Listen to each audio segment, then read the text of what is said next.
श्री स्वामी समर्थ. नमस्कार, मी अर्चना. माझ्या स्वराज क्रिस्टल चॅनलमध्ये तुमचं स्वागत आहे.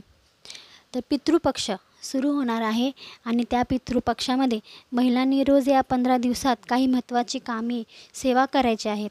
आणि हे 15 दिवसामध्ये आपल्याला घराच्या बाहेर रोज एक दिवा लावायचा आहे आणि तो कसा लावायचा आहे याच्याबद्दल तुम्हाला पुढे मी सांगणार आहे.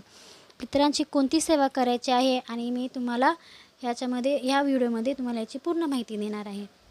तर व्हिडिओ शेवटपर्यंत नक्की बघा. जरी हा व्हिडिओ माझा तुम्ही पितृपक्षात नंतर 2-3 दिवसानंतर जर पाहिलात तरी पण तुम्हाला ही सेवा करायची आहे. तर करायचे काय, सकाळी लवकर उठून सर्वात आधी पितरांची सेवा करायची आहे. देवपूजेच्या आधी पितरांची सेवा केली जाते आणि असं सांगितलं जातं की देवांच्या आणि आपल्यामध्ये पित्र असतात. आपण देवांची कोणतीही सेवा करू ना तर ती आपली सेवा देवापर्यंत पोचत नाही. म्हणून आणि आपल्याला पहिले पितरांची सेवा केली जाते, त्यांचं स्मरण केलं जातं. म्हणून देवपूजेच्या आधी पितरांची सेवा केली जाते. आणि आपल्याला काय करायचं आहे, दक्षिणेला तोंड करून बसायचं आहे आणि बसण्यासाठी आपल्याला आसन घ्यायचं आहे. आणि ते आसन फक्त आपल्याला पितरांची सेवा करतो ना त्याच वेळेला घ्यायचं आहे. ते आसन आपल्याला आपलं पितृस्तुती वाचून घ्यायची आहे दक्षिणेला तोंड करून. ही सेवा झाल्यानंतर ना ते आपलं बसलेलं आसन कुठे अशा ठिकाणी ठेवायचं घरामध्ये की जिथे कोणाचाही दुसरा हात लागला नाही पाहिजे.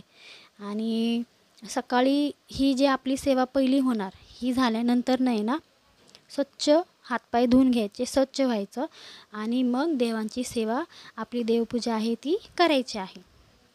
ठीक आहे. आणि याच्यानंतर ना आपल्याला काय करायचं आहे, या 15 दिवसामध्ये पितरांसाठी जी आपण सेवा करणार आहे ना ती आपल्यासाठी नाही तर ते पितरांसाठी करायचे आहे, त्यांच्या स्मरणार्थ म्हणून करायचे आहे. आणि आपल्याला त्यांच्याकडून काही मिळेल या अर्थाने नाही करायचे आहे. आपण त्यांना आठवणीत आहोत, म्हणजे आपल्या आठवणीत आहेत पित्र, या स्मरणार्थ ही सेवा आपल्याला करून घ्यायची आहे. आणि पितरांची सेवा खरं तर रोजच केली पाहिजे, पण नाहीच करता आली तर या पितृपक्षामध्ये ती आपल्याला सेवा केली पाहिजे. ठीक आहे. यानंतर या पितृपक्षामध्ये तुम्ही महादेवांची सेवा करायची आहे. महादेव हे पितरांचे देव आहेत.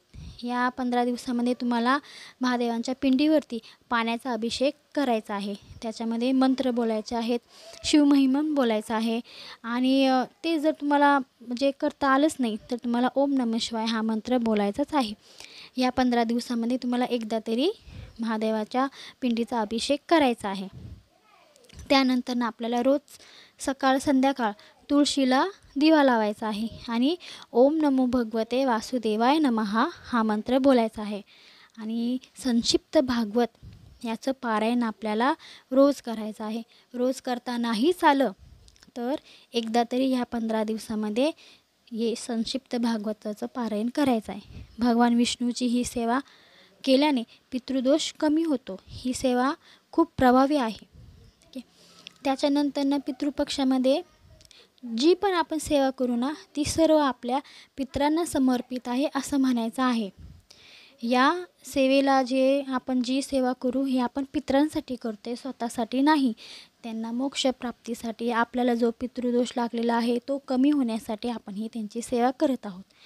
आणि सर्वात महत्त्वाचं जी दिव्याची जी माहिती तुम्हाला सांगणार आहे, आपल्याला काय करायचं आहे, रोज रात्री आपल्याला घराबाहेर दिवा लावायचा आहे. तुम्ही कोणताही दिवा लावू शकता. त्या दिव्यामध्ये आपल्याला काळे तीळ टाकायचे आहेत आणि ती दिव्याची जी वात आहे ती आपल्याला दक्षिण दिशेला तोंड करून ती वात लावायची आहे. आपण काळे तिळाला महत्त्व आहे. म्हणजे कसं की तुम्ही नैवेद्य बनवा किंवा दिवा लावा त्याच्यामध्ये काळे तीळ वापरले जातात. असं सांगितलं जातं की आपण काळे तीळ या पितरांच्या सेवेमध्ये वापरले ती सेवा पितरांकडे पोचते. त्याच्यामुळे आपल्याला काळे तीळ ह्या दिव्यामध्ये टाकायचे आहेत आणि दक्षिणेला तोंड करून त्याची वात आपल्याला रात्रभर जळत ठेवू द्यायचं आहे. तर अशी आपल्याला पितरांची सेवा करायची आहे. ओके. आणि माझा हा व्हिडिओ तुम्हाला कसा वाटला कमेंटमध्ये तुम्ही नक्की सांगा. आणि माझा व्हिडिओ जर तुम्हाला आवडला असेल तर नक्की लाईक करा, शेअर करा, कमेंट करा, सबस्क्राईब करा. श्री स्वामी समर्थ. जय जय स्वामी समर्थ.